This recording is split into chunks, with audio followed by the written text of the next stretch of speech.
Ikhlas wal mutaba'a. Sincerity and adherence to the sunnah of the Prophet ﷺ. Shaitan can do nothing about this. He has no plan for this. Ikhlas, whatever you do, train yourself. Train yourself, because shaitan is going to come at you. Shayateen al-ins. From a human being too, they're going to come and praise you and they want to put you out in the air. But then when you find yourself way up and you want to get down, and they're going to let you drop by yourself. With no parachutes, with nothing. It's going to hurt. It's going to hurt. What about you fall on Yawm al-Qiyamah? It's even worse. Al-Ikhlas wal-Mutaba'a li Rasulillahi sallallahu alayhi wa sallam. That's what's going to save us. بإذن الله. أقول ما تسمعون وأستغفر الله لي ولكم وللمسلمين والمسلمات.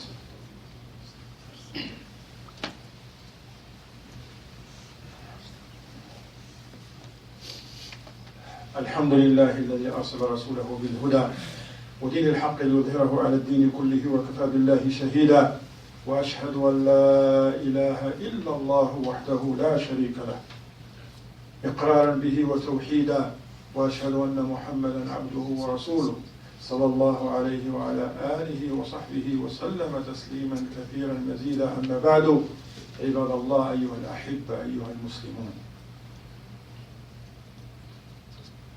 Our stay in this dunya is limited. You're not going to stay here forever. And when you die, you're going to stand in front of Allah on Yawm al-Qiyamah. You're not going to say, I don't have enough good deeds, I just want to stay in dunya. You know, it won't be no such thing. Everybody will stand in front of Allah for accounting. So prepare. You're going to be questioned. فَأَعِدَّ لِلسُّؤَالِ جَوَابًا صَوَابًا. We're going to be questioned in Yawm al-Qiyamah. Make sure you have the right answers. Because you're going to stand in front of Rabbul Alameen. Here in this dunya, when a person have a court date, and he's going to stand in front of some judge, a human being judge. And they prepare for days, for months. Especially if they know, so who's judge? Which one? So-and-so? Oh man, Allah have mercy on you, brother. You gotta be ready when you stand in front of him. Standing in front of Miss Jones or whatever. Maybe a woman or a man, a kafir. Still that person, he's not going to sleep.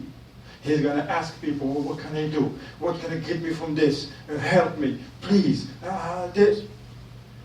That's what you need. That's good. If you ever find yourself, might not protect us from those courthouses, but if you ever find yourself standing, yes, you got to do your homework.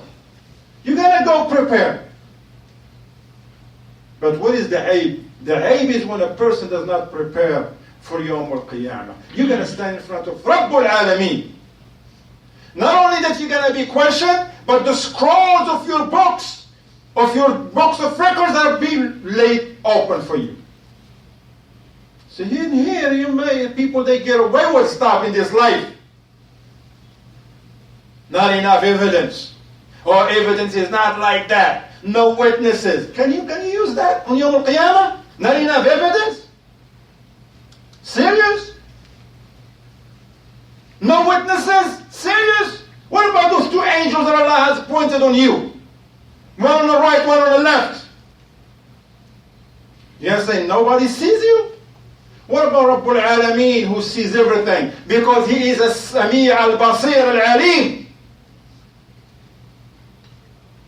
So when you think about this, mashallah, this helps us to make the right decision. This is not going to make us perfect, because we're not. This is the reality. You're not perfect. Just say that. Accept this reality. We're not perfect. We got problems. We got issues. We got our shortcomings. In so many levels. What's going to help us? To try to do something about it. And once again, what's going to help us? Al-Ikhlas lillah. to be able to understand the meaning of La ilaha illallah, an easy statement. Say La ilaha illallah, La ilaha illallah. A person can sit in the masjid and say La ilaha illallah 10,000 times if he wants to. He doesn't have to sit in the masjid. You can say it at home, you can say it at work, while you're driving, while you're shopping, while you're jogging, while you're in a park with your children, you can say La ilaha illallah. But if you don't know what it means and act in accordance, that's not going to be of no benefit. It's like someone raises their mouth and say, I have $1 million, I have $1 million, I have $1 million. And people say, oh, he has $1 million. Can't even pay rent. Because the reality doesn't match what he says. The reality doesn't match what he has. The reality doesn't match what's in our hearts. Our actions, our statements, our behaviors, our manners, our akhlaq, doesn't match what's in our hearts. We just want the Jannah, just like that. Huh? Jannah is that easy, that cheap. Huh? Let nobody fool you. If anyone tell you, look, Jannah is for everybody, just as long as you have iman in your heart, pray, don't pray, fast, doesn't matter. No, it matters. Those who tell you, just you have the iman, but doesn't matter what you do, what you don't do. What about all the ayahs that Allah talk about doing this, righteous action, a'mal al-salihat? What about the Prophet sallallahu alaihi wasallam? Did he just believe and he didn't do anything else?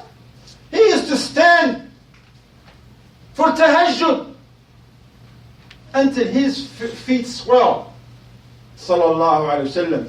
He used to fast more than anybody else. Give sadaqah. He has the best manners. So you have to do something for yourself. You're not doing it for somebody else. When you try to be a good person, an obedient servant of Allah, you're doing it for yourself. Allah is in no need for our actions. If everybody is righteous, that's not going to help Allah in anything. It's not going to increase in His dominion in anything. And in the same way, if everybody is corrupt, that's not going to affect the kingdom of Allah in anything, Ya Abdullah. إِنَّمَا هِيَ أَعْمَالُكَ أَنْتِ. It's only your actions. That's going to decide on Yawm al-Qiyamah which group you're going to be. مِنَ الْمُفْلِحِينَ الْفَائِزِينَ or مِنَ الْخَائِبِينَ الْخَاسِرِينَ. Which group? Do you want to be with the winners and those who are successful? And we all know. You know what it means. In this life, in this dunya, you always want to be with the winners. Our children know that. Children, they go play some ball just for nothing, just playing fun. They want to be always to be with the winning team. They don't want to be with the losing team. Talking about the Yawm al-Qiyamah. You don't want to lose on Yawm al-Qiyamah. You don't want to lose in this dunya. You don't want to lose your money that you work hard for.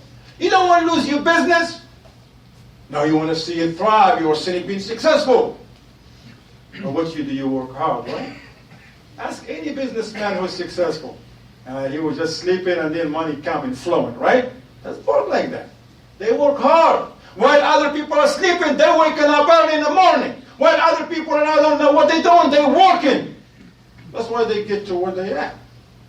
It's rare when somebody inherits $1 million. Most of those who made money, they work for it.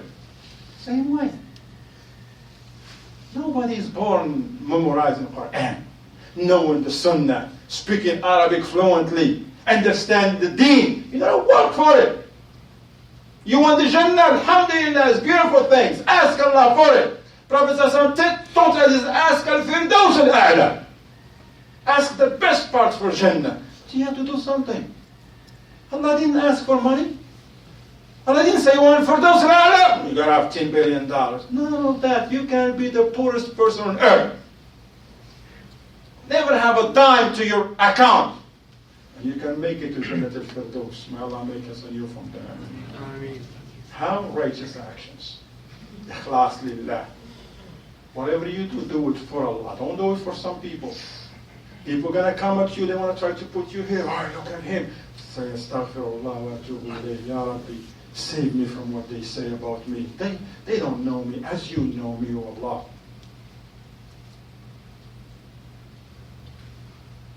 Why you have to be sincere? Because Allah is so nice to us. Has created us, fashioned us in a best form, provided us with endless bounties. Look at yourself. heart that pump, the blood. If he stops right now, what money? You need money now? Somebody give, oh, well, we have 100,000 for you. Oh, you know, I need a heart. And add to that your eyes and vision and then your nerve system and subhanAllah, the muscles and the skin. Skin, this little tiny spot, if you lose it from you, you can't even make wudu, you can eat, you can take a shower, it's painful, you can sleep. Can you imagine if you lose a half of your skin? One tooth keep you up all night, give you fever, you change your diet. You may even don't have to go to work for days. Even though 31 of them are still sound. Can you imagine if Allah afflicts you with all 32 of them? SubhanAllah. Allah is so merciful to us. And He tests us only for our good. If you're patient, Allah raise your levels, forgive you your sins, and put you in a level, better level that you cannot achieve through your actions. Ikhlas, ibadallah. Whatever you do it for Allah. For no person, for no Sayyid huna, some Shaykh in some grave. لأن الله سبحانه وتعالى هو الخالق وحده هو الرازق المالك المتصرف في الكون المدبر المحيي المميت وحده وهو المستحق للعبادة وحده. Since Allah, He alone creates. He's the creator. He's the provider. He's the maintainer. He's the one who caused life and death. So He alone deserves to be worshipped. Likewise, salat is for Allah. Dua is for Allah. Not for some shaykh, for jinn, for some grave, for the angel, for this, for that. No. هكذا. Second thing is the mutaba'a. Naam, it's good to be sincere. But that's one part. The other part has to come with it. What is it? Whatever you do has to be done right, correctly. How do you know? What is the skill? In any job, can you just like hire someone and tell them, look, I want you to paint the kitchen in blue and this room in yellow and this in white? And he's sincere, this guy. He really wants to do a good job. He came and flipped everything. Came up with different colors from himself. And you're like, what is this? You enter, it's like, that's not your house. You can't even recognize it. He's like, I'm sincere. I really want good for you. He said, yeah, but you didn't follow instructions. No, I don't want this. This is not what I tell you to do. Yeah, but I have a good heart. I really want good for you. Yeah, I'm not arguing with you on that. Maybe, yes, you have a good heart and you really want good for me, but you miss out the job. Likewise, ikhwan. It's not enough to just have a good heart. MashaAllah, I'm doing it for Allah, but you have to do it in the right way, the way that Allah has legislated, subhanahu wa ta'ala. Because Allah subhanahu wa ta'ala says in the Quran, اتَّبِعُوا مَا أُنزِلَ إِلَيْكُم مِّن رَبِّكُمْ وَلَا تَتَّبِعُوا مِن دُونِهِ أَوْلِيَاءَ. Follow that which was revealed to you from your Lord. So ask a question next time. If anybody tells you, let's do this, we celebrate this, that's how we're going to make dua, that's how we're going to do that. Say, hey, wait a minute, we're Muslims. If this is what Allah legislates, if they say to you, you're from those people who ask for dalil. Yes, I am from those people who ask for dalil. Because Allah is going to ask me on Yawm al-Qiyamah, why I did this. Or if somebody tell you, just do what I'll tell you later on. He says, no, I'm not going to do anything until you tell me now. Same way, can somebody just give you a sandwich and say, eat, what is it? I'll tell you later on, finish it and I'll tell you. No, he said, I'm not going to eat anything, I'm a Muslim. I'm not going to eat something until you tell me what it is. Likewise, don't do any act of worship until you know. Is it from the deen of Allah or is it not from the deen of Allah? Is it from what the Prophet ﷺ left for us or is not? Simple question, simple thing, simple procedure. You don't have to be, I don't know, have a PhD to figure out this. Just say, look, man, we're Muslims. We're going to stand in front of Allah. Allah is going to accept only that action that are done for Him sincerely and done right according to the Sunnah of the Prophet ﷺ. So these are the two things that me, as a Muslim, if I want good for myself and my family in this life, and yet in Yawm al-Qiyamah, then I have to do whatever I'm going to do. I have to train myself. It's not easy for everybody. But you have to do it. Give it a shot. Make it your priority.